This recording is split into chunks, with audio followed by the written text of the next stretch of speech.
Homelessness is a long-term social issue in America. Families with children make up 40% of homelessness and continues growing. In the 1640s, being homeless was viewed as a punishment from the Christian gods. Their job was to prove their worth so they could no longer be homeless. Not much has changed since the 1600s. Even today, people with poverty and homelessness still have to prove their worth to society. Homelessness can be caused by industrialization, war, natural disasters, racial inequalities, medical problems, widowhood, and systematic issues.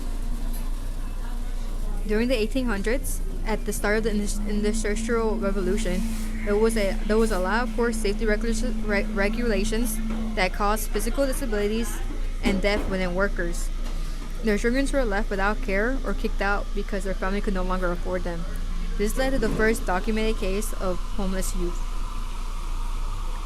People living in generational poverty lack the resources and support to move out of poverty. A research article named The Interconnection of Childhood Poverty and Homelessness, Negative Impact, Point of Access, found that out of 133 poor and homeless children, 64% of them aspire to be either professional, skilled, or have artistic goals. The children mentioned careers as being doctors, lawyers, teachers, judges, and nurses. For skilled professions, children mentioned being in law enforcement, fire department, armed services, computer operation, airplane operating, and trucking. Within those children, 59% wanted to do well in school and earn an education. Poor and homeless youth hope for a better future and believed their parents could help them reach it. The problem is poor and homeless children face many barriers because of family income, housing, instability, and the mother's educational level. Overall, homeless and poor youth are at risk for developmental, health, and education limitations. Many of the systematic issues that develop are structural racism and sexism, because there's a higher rate of poverty among families of color and single mothers. These factors of limitations are within healthcare, education, access to mortgage, and access to equal-paying jobs. In the article Violence and Aggression in the Lives of Homeless Children, out of 93 families, 88% of the parents report being victims of violence. Children who are exposed to seeing their mothers be victims cause behavioral problems, isolation, violence, rejection, loneliness, and avoidance. These children are more likely to act out and have aggressive coping skills, which is frowned upon in schools. They are also more likely to be victimized by peers and added to their aggression. These children don't purposely act out because they do hope for a better future. They understand they need to work hard, get good grades, study, and respect their teachers to accomplish their goals. These children should have positive support from people, be placed in a safe environment, and given resources that teaches them.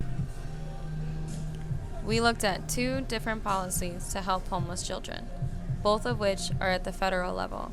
This means that the law is created at the national level and applies to the entire nation, meaning all 50 states.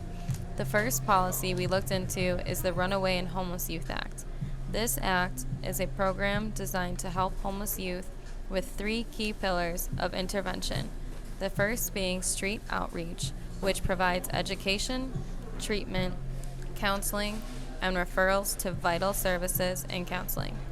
The second is Basic Center, which provides temporary shelter of up to 21 days and helps to give resources to meet basic needs such as food, clothing, counseling, family reunification, and aftercare services. The third is Transitional Living, which provides longer-term housing for up to 18 months while obtaining employment, education, supportive services for mental health, and even maternal group homes.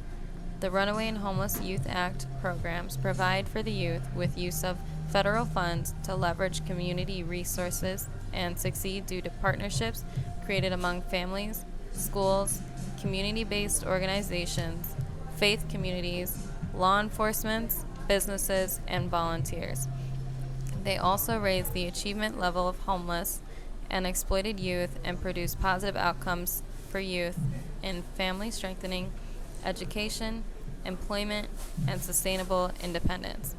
These programs offer prevention from trafficking, commercial exploitation, chronic homelessness, criminal justice involvement and lifelong dependence on government assistance.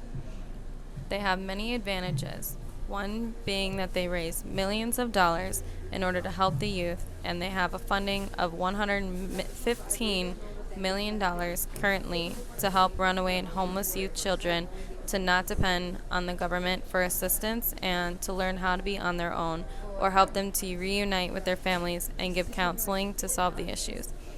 Transitional living provides 18 months, giving the teens time to find a place to live and learn how to be on their own. Some disadvantages are that they only serve youth under 18 years of age and for originally a maximum of 21 days unless they are approved for the 18 months.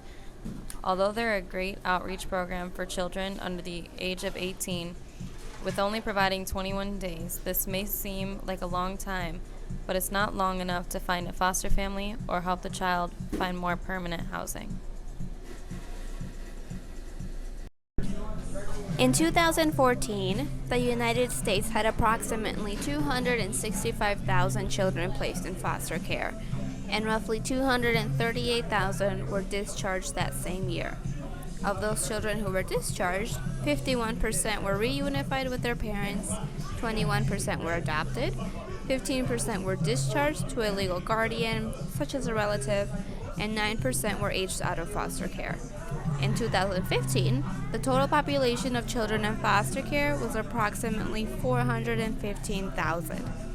Foster care is known as temporary care for children in the legal custody of a Child Welfare Services Agency, otherwise known as CWS.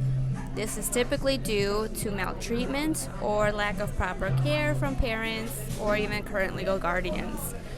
The main goal is to provide a safe and stable living situation, while the CWS makes efforts to reunify the children with their parents, find them a permanent home, or even put them up for adoption.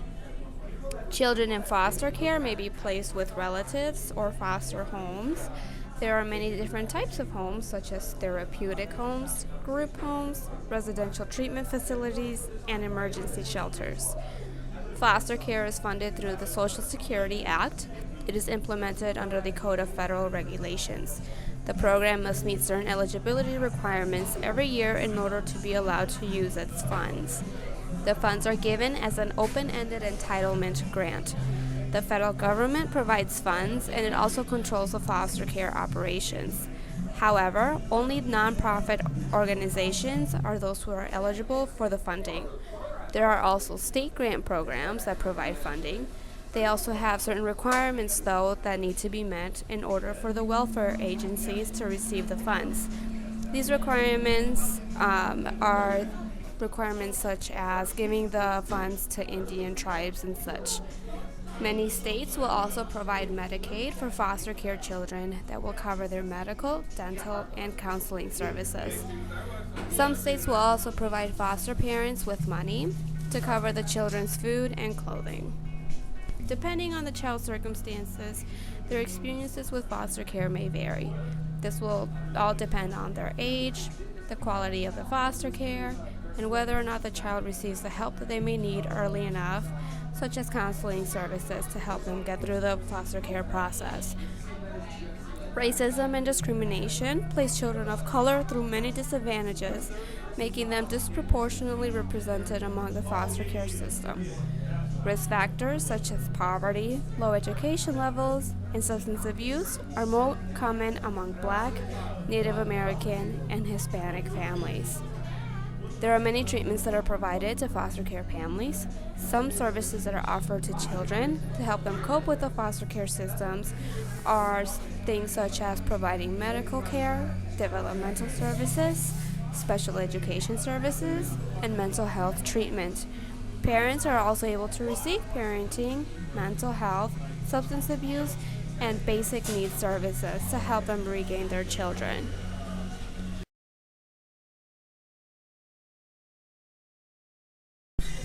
Homelessness is already a rising issue amongst the population, but children are not at fault and have no way of helping themselves. Federal funding is great to have for these issues. However, they all relate back to poverty. Overall, it can be seen that poverty and homelessness is a rising issue. It is important to keep funding for these issues in order to keep helping the population overcome poverty. Homeless shelters and foster care aren't going to be enough. The Runaway and Homeless Youth Act is great for helping youth to become independent, but once they age out, they can no longer turn to the program for help. Considering the fact that most homeless children are under the age of 7, it is important to focus on their safety and development. Foster care is a great option, but it can't be the only option.